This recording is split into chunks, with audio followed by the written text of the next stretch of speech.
Jadi kalau dari saya sendiri yang memang terjun langsung di stakeholder-nya Dispar, karena kebetulan saya juga di Ketua Ikatan Nyong Nona Manado dan juga di Ikatan Nyong Noni Sulut. Oke. Jadi itu memang wadah untuk anak-anak muda yang menjadi duta pariwisatanya Sulawesi Utara gitu.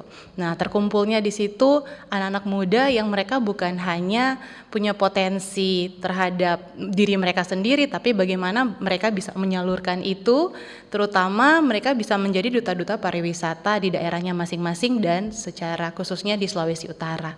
Oke. Nah, kalau dari saya sendiri, saya setuju dengan apa yang disampaikan oleh Pak Odi bahwa sesuatu perkembangan itu sesuai dengan pemimpinnya. Ketika kita punya pemimpin yang punya Berkomitmen tujuan, untuk pariwisata ya. pariwisata pasti itu akan jalan. Seperti itu. Nah, kita tahu bersama ketika pariwisata itu akan jalan atau turis itu akan datang ketika ada 3 hal. Yang pertama ada something to see, something to buy, and something to do. Nah, kita tahu bersama kalau di Sulawesi Utara ini kita punya semuanya.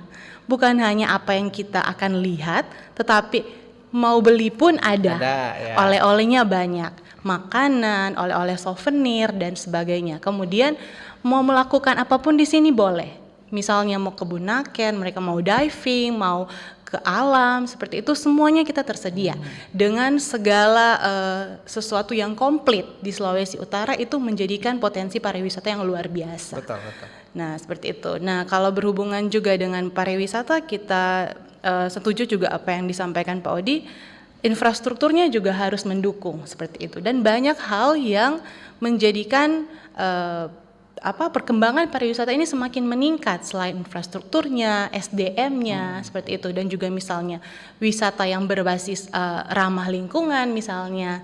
Nah, itu hal-hal yang menunjang agar supaya pariwisatanya semakin berkembang lebih baik.